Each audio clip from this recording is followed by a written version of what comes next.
ñu doog wax doy na ñoom ñëpp xam nañ ne man 2018 laa wax doy na bi may wax doy na mooy dama gis ñu am projet Prodac boo xam ne am na 4000 emplois direct et indirect avec projet Prodac ñu financé ko industrie bi ñu toog nga xam ne man dama jàppoon ne population Agnam dinañ toog ñoom ñu am ndaw yoo xam ne ci biir Agnam la ñuy toog ma ne ci biir Agnam la ñuy toog du liggéey ñu toog ñu jékki-jékki projet boobu aborté te Farba mënuma indil benn justification président de la République mënuma indil benn justification Mame Mbaye Niang mënuma indil benn justification ñu tegaat ca président dafa bëgg autosuffisance en riz ñu ne nag autosuffisance en riz bu ñu ko bëggee il faut Fuuta dafa am fleuve am ndox am lépp commune bu ci nekk am na ay villages yoo xam dañ nekk ci daanamaaya bi biñ ko defee ñu entreprise TSE bu Cheikh Amar gagné machine yooyu ñu indi ko ci daanamaaya bi indi ko ci commune Agnam man maa ko réceptionné bi ma ko réceptionné ñu testé ko ak waa SAED benn machine baaxu ci chaque commune bu nekk 27 machines la commune bu nekk machine yi mu ngi ñu coûté 54 millions benn machine laa wax ba tey tàkku ci kon autosuffisance en riz bu amulee échec total bi ñu am mu ngi dépendre ci société boo xam ne dañ ko joxoon ay machine mu indil ñu ko ñu yóbbu ko ci fleuve Sénégal bi testé ko benn machine baaxu ci ba tey boo leen demee Agnam ci ancien commune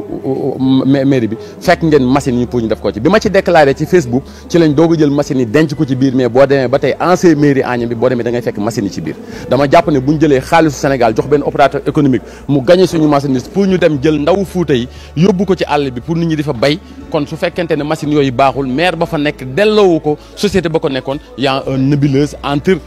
le promoteur ak maire bi nekkoon ci diggante boobu defe naa wax naa ci waxaat naa ci moo tax depuis 2018 laa commencé di réclamer li am ñaareel ba ndawu Agnam yi nekk ay ndaw yoo xam ne dañ leen waroon a promouvoir dugal leen ci ay ñu seen cadre yi ñu liggéey Farba jéemu la réussir loolu xam nga ñan lay yóbbu ñu am photocopie carte d'identité légalisée lan lañ man yanu ay saaku port mbaa ñu raxas ay bool université benn cadre jeune cadre bu jàng ba pare bu ñu recruter ci Agnam boo xam ne mën na wax ne recruter nañ ko muy liggéey amal njariñ état du Sénégal amul 100 000 francs la ñuy am par weer bu ñu ci fayee location 40 000 di jóge banlieue di fay 30 000 francs par fin du mois mënuñu am daw section wu mairie nag en tant que maire de la ville Farba il n'a rien fait si commune Agnam en tant que maire la ma bëgg ñu xàmmee mooy nit ñi gis nañ projet ya fa nekk mooy président de la République Macky Sall moo defal waa Agnam hôpital bi li ko indi il fallait que ñu am demande sociale bu ñu def ñu jël Boosaya chaque village ñu jël fa 3 personnes man maa doon présider réunion yi ak yaayee Abdoul Kane boobu nekkagul ministre ñu dajaloo ñu ne dëkk yëpp nañ dem ñu def benn programme ñu bind ko bind président de la République Macky Sall ne nañu defal ci diggante bi hôpital parce que 55 kilomètres la ñuy jóge pour évacuer malade dafa metti loolu moo tuddoon commission Boosaya bu nekk ci biir Boosaya ñu réunion ko ci commune yëpp def document présenté ko président de la République jox ko Farba mu yóbbu ko ñu président nangul ñu loolu indil ñu hôpital ci biir Agnam parce que boobu bëggoon nañ lépp lu ñu soxla ñu am ko ci biir Agnam ñuy jël benn da ngay dem gis Agnam mu rafet mais président de la République Macky Sall moo doon defal tali bu jóge Ndioum jëm Ourossogui Agnam lay jaar man Agnam lay jaar mais boo jeexalee loolu demal ci Agnam nga xool marché Agnam ba na mel un maire bu doon digne maire dem leen seen bopp ngeen filmel seen bopp marché bu Agnam Codey nga xam ne mooy marché hebdomadaire bu Agnam ngeen xool marché bi nan la mel. li muy mobiliser le président Farba il n'a jamais mobilisé le président ak Farba nit ñi ànd ñoo moom gis nga commune Agnam man dama doon gérer comité électoral mais su ma paree su ma xool li Farba Ngom dépensé ci commune bi ci xaalis élection yi su ma paree xam nga man carte bu nekk ñaata la may coûter 13 000 francs kon bu fekkee da nga am base politique bu solide boo xam ne da nga ko liggéey nit ñi dañ laa bëgg da nga dem mais base bu ñu jënd moo fa nekk mais base politique boo xam ne dañ ko liggéey mu ñor nekk fa Farba buy dem Agnam dina jël 50 bis mais dina jël 50 bis 25 ñooy njëkk a dem benn bis bi ku toog ci place ku ne dina am 50 000 francs booy dem dañ lay jox 30 000 boo ñibbisee ba ñu jox la 20 000 francs jóge Dakar dem jëlal 50 bis bu nekk nga calculer ko 70 places moo ci nekk 70 places bis bu nekk kenn place bu nekk ñu defal kenn ku ci toog ku nekk 50 000 francs nga jël bis bu nekk mu nekk 700 000 fa aller retour loolu ñaata la ci xaalis mu jël 200 pick-up 4x4 loué pick-up bu nekk 35 000 francs par jour chauffeur bi di am 5 000 francs par jour muy 40 000 ñu ci def gasoil 20 000 francs par jour pick-up yi ñuy dugg ci biir 200 pick-up bi 4 personnes yi dugg ci biir kenn ku ci nekk di nga am 100 000 francs booy dem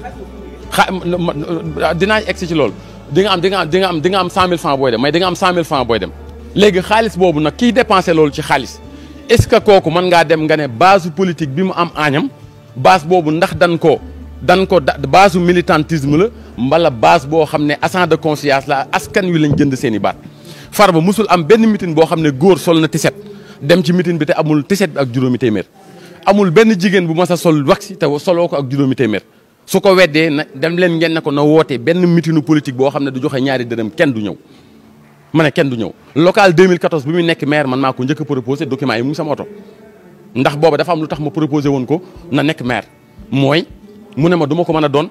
li tax mu bañoon ko du ma ko mën a wax ci tur parce que affaire ethnie la ma ne ko ñun soxla wuñu loolu li ñu soxla mooy président de la République mooy président de la République yow géwalam nga te suy voyagé da ngay ànd ak moom dama bëggoon nga nekk maire Agnam pour nga gérer ñu ay coopération internationale ñu jël ville yi président di dem dëkk bu mu dem capitale bu mu wàcc su demee di seeti président ba yow nga dem seetal ñu maire de la ville bu capitale boobu ñu def coopération yoo xam ne dinañ mën a am ñu développé Agnam Agnam tali jaar na fa dem Agnam amul assainissement Agnam environnement ministre de l'environnement du ñëw Agnam parce que Farba amul vision ministre bi yor assainissement du ñëw Agnam parce que Farba amul vision benn lenn rek fay ñëw mooy président de la République bu ñëw di politique am nañ chance nag président mu ngi fay dem jaarale fa benn tali defar fa benn hôpital en demande sociale jamono bi codey di am problème mu ndox laa wax ndox Farba mu ngi bënn forage ci toolam bënn ko ci këram laa wax moom en pour personne ak population Matam ni ñu amee problème mu ndox Farba Ngom dafa bënn forage ci biir këram. dama ne région de Matam li ñu njëkk am mooy problème cohésion sociale la ñu am mooy responsable yu déggoo di liggéey ci seen biir. benn dof bu jiitee benn gox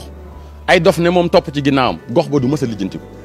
tout récemment gis ngeen ni ñuy demee Matam suñu waree dem toog devant télévision yëpp dajale xaalis cotisé dem jox ko askan wi ñu dajale bu ñu paree wanaat leen ginnaaw mais boo jàllee commune Agnam bi nga xam ne Farba influent na ci président tout ba nga xam ne am nañ lampadaire génnal nga dem ci lañ ba xam ne nga ko fekk lampe nga dem Dabiye ba xam ne nga fa denk lampe wala nga dem ci yeneen commune te il est le coordinateur du département mais il est le coordinateur du département boo leen demee ngeen vérifier seen bopp ngeen laaj ko bilan en tant que maire mu bàyyi li président de la République Macky Sall def ci commune bi mu wax moom lan la def ci commune bi réalisation bu mu def ci commune bi ba tey càngool yi jaar ci biir dëkk bi di jël ndox mi di ko dagg di daaneel kër yi ba léegi càngool yi mu ngi jaar foofu benn càngool dindi wuñ ko foofu Agnam ba tey amul benn infrastructure boo xam ne tali la bu ñu wërale dëkk bi mu jaar ci dëkk bi parce que Agnam oto yi dañuy jaar ci biir dëkk bi risque de accident moo fa am man bi ñuy defal tali bi dama ko proposé woon nañ ko jëlee ginnaaw Goli mu am corniche jaar ca ginnaaw centre formation professionnelle ba génnee ji Agnam Godo comme ça dëkk bi côté bee waalo la kenn mënu fa dëkk ndaw yi nga xam ne dañu war a am ay kër am tali boo xam dafay nekkaat corniche lii mooy gën a dooleel dëkk bi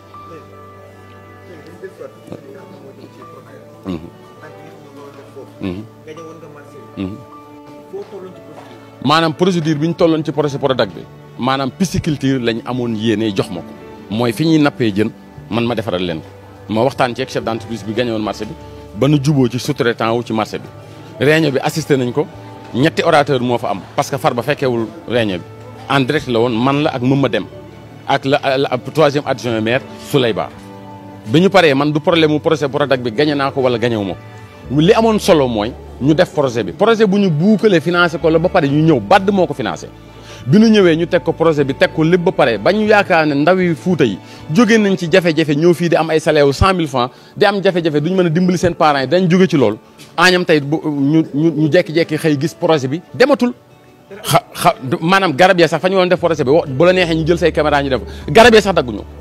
garab ya laa wax àll ba ñu woon def projet bi garab ya sax dagguñu ba tey xaalis bi xamuñu fu mu dugg Mame Mbaye Niang dellusiwul wax ñu projet Prodac bu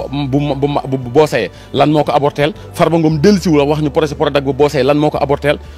président de la République Macky Sall dellusiwul wax ñu projet Prodac bu boo sayee lan moo ko aborteel te ñu ngi lancé appel président de la République Macky Sall na vérifier en TSE entreprise Cheikh Amar bi nga xam ne moo gagné woon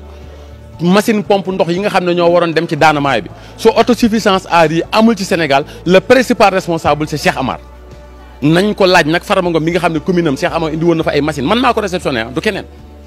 ñu teg ko ci sama buntu benn immeuble bu may tabax mu sonal ma fay ay nit 100 000 francs ñu déplacé ma ko tegal ma ko ci buntu mairie bi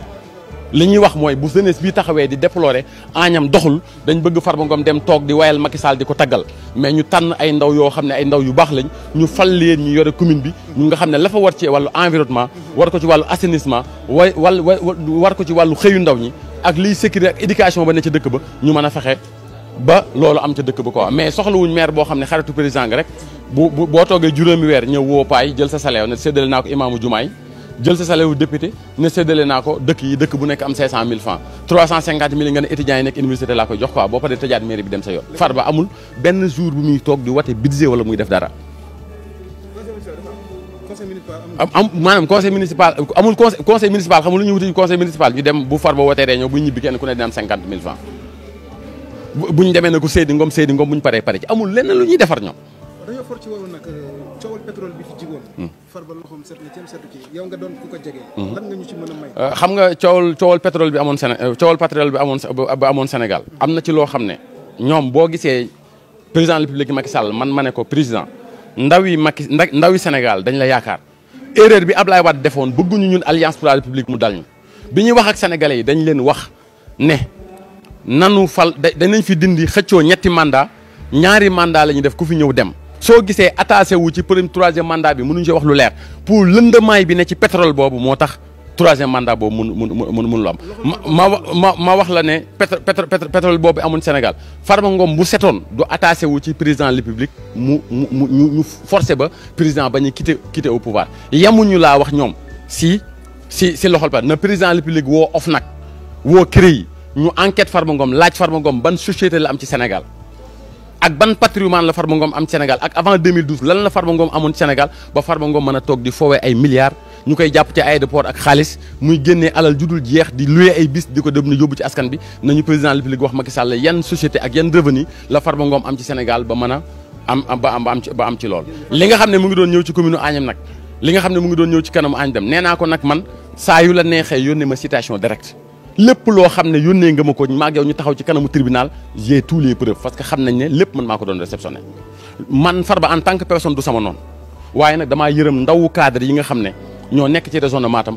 ñu war leen jàppale ba ñu liggéey tey ñu xëy rek dañu indil ay raxaskatu bool université ay yanukatu bool ay gardekat ñun soxla nañ jeune cadre yi nga xam ne dañ jàng am université ñi am bac plus 4 ñi am bac plus 6 ñu restauré leen fexe ba dugal leen ci gouvernement bi ba nga xam ne fii fukki at ci kanam wala ñaar fukki at ci kanam Agnam am ay ndaw yoo xam dañu nekk ay directeur wala ñu am leneen pour avenir u Bosseye mën a jóge fi mu nekk dem ci feneen parce que ñëpp xam nañ ne Matam dafa retard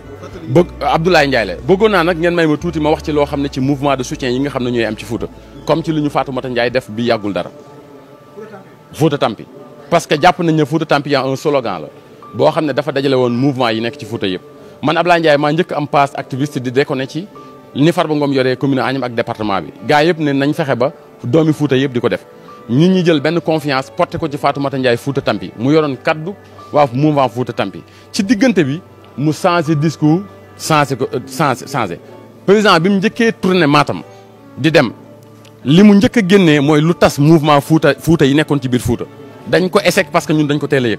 biñ ko yëgee ñu lancé alerte